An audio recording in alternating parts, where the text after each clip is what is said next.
usually when I'm filming, but it's windy again. Yep, there it goes. Okay, so let's dive right in and before I get swept away. LeBeau asked, name the starting 5 for the men's basketball team next season. This was a tough question. I didn't like this. I mean, I've been told by some of the guys on the team, like, this is not the same team as last year. Like, they're playing a very different type of basketball. So in my head, I'm like, okay, who's going to be Prince? Who's going to be Isaiah? Who's going to be Cam? And they were like, no, that's not how it is. It's different this year. So I think now there's the 3 sophomores. Kerwin Roach, Eric Davis, and Tevin Mack are going to be starting. So that's 3 right there. I mean, it depends, like, if they're trying to go small ball or not. I think, Shaq is such a big body that's going to be so important to have in the post that, if he's able to play to the right caliber, then he will be starting. I don't see why not. He's a really big body to have down there. So I think I'd put him in there.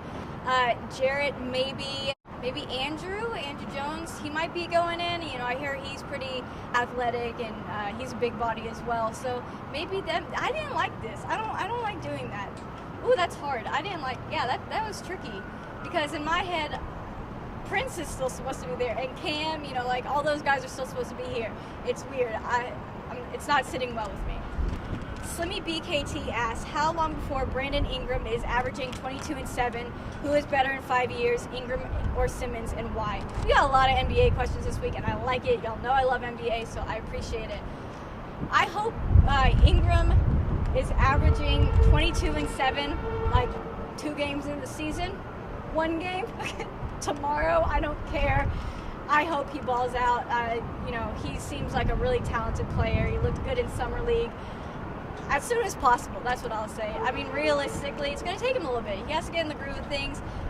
I don't even know. I mean, maybe a month into the season? Is that too short of a time? I don't know. They play a lot of games, 82 games. Maybe 20, 30 games in? Sure, why not? As far as who is going to be better in 5 years, I'm going to be biased. You know this. I don't know. I don't know if I'm on the Ben Simmons train. I don't think I am.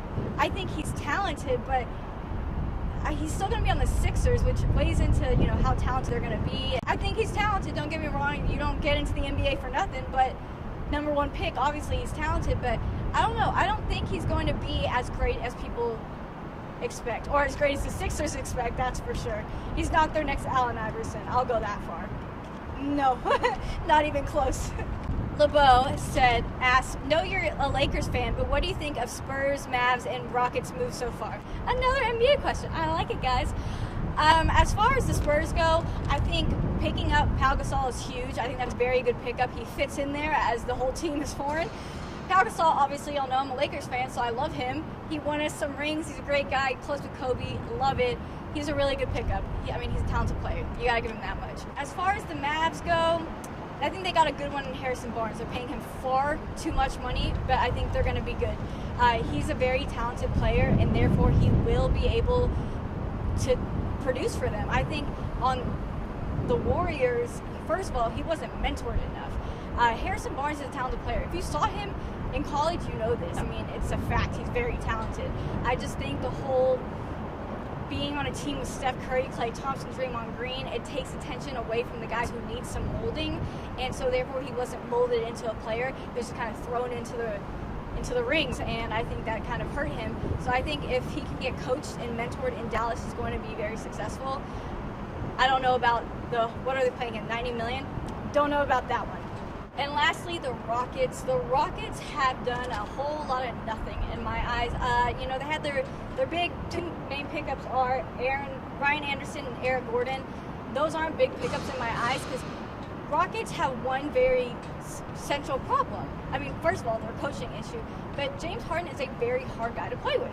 I'm a huge Dwight fan, so I know this from Dwight's point of view. I'm acting like I talked to him about this, but being a Dwight fan, I study how it's affecting Dwight, and James Harden's a ball hog. It's going to make it hard for anybody to play with him. So unless he learns to be less selfish, I don't know what the Rockets need, but I don't think adding these 2 is going to change anything. MDDWG asks, any news on the new Bevo? Someone else commented this, that the new Bevo will be unveiled for the Notre Dame game. Woo-hoo! It's a big unveiling. As far as what I know about him, he is a Longhorn. He's coming from a ranch. He's gonna sleep during the game, as they all do, and eat grass or whatever. Yeah, it was kind of sad not having Bevo last year for most of the season.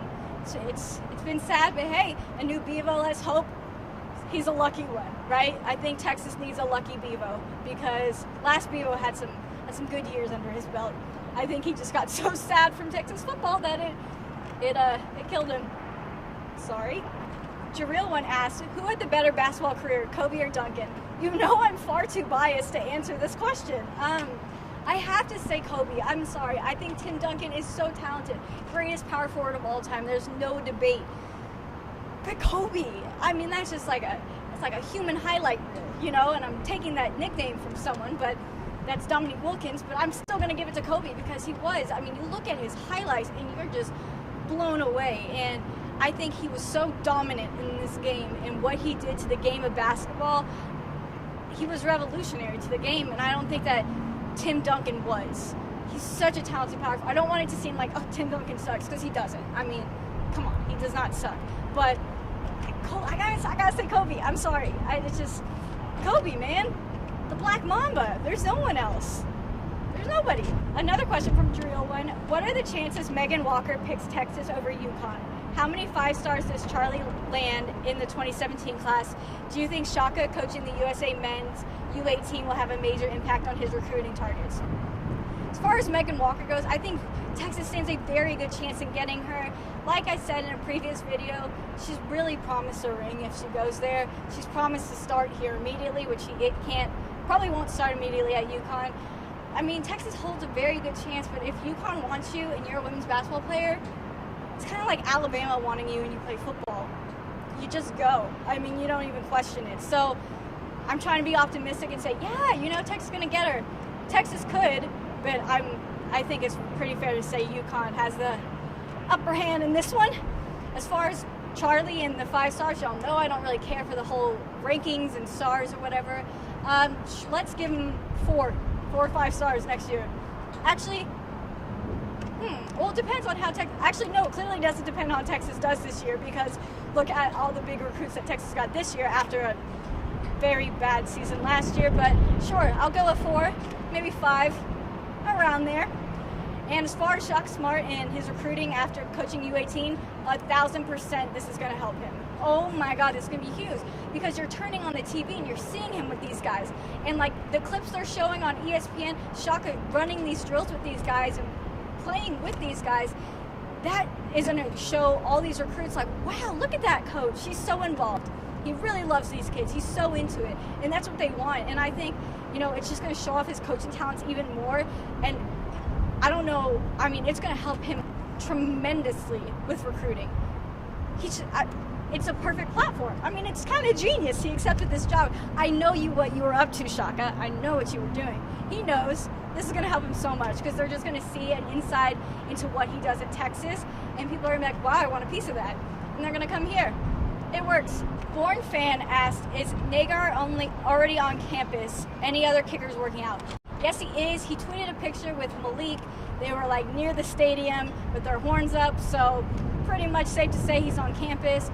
I don't know about any other kickers. Like I said, any of y'all know how to kick, go try out, please. Anyone's welcome. Oh, I don't want to talk about kicking. Man, this is a tough one. I just have these flashbacks from last season, and it's hard. It's hard. These kickers usually do not get scholarships, so there's not much incentive for them to come. I did see, however, an LSU kicker, his scholarship was, I guess they ended his scholarship for some reason. So he's leaving LSU, so Texas? Maybe? Think about it, possibly. Why not? I am fighting this wind. That is all I have for this week. Thank you guys so much for your questions. I'm heading to Dallas this weekend to go for Big 12 Media Days, so hopefully we'll be getting some really great content for you guys, so look forward to that. I'll try to ask whatever questions I can to get you guys the answers you need, but have a great weekend, and I'll see you next time.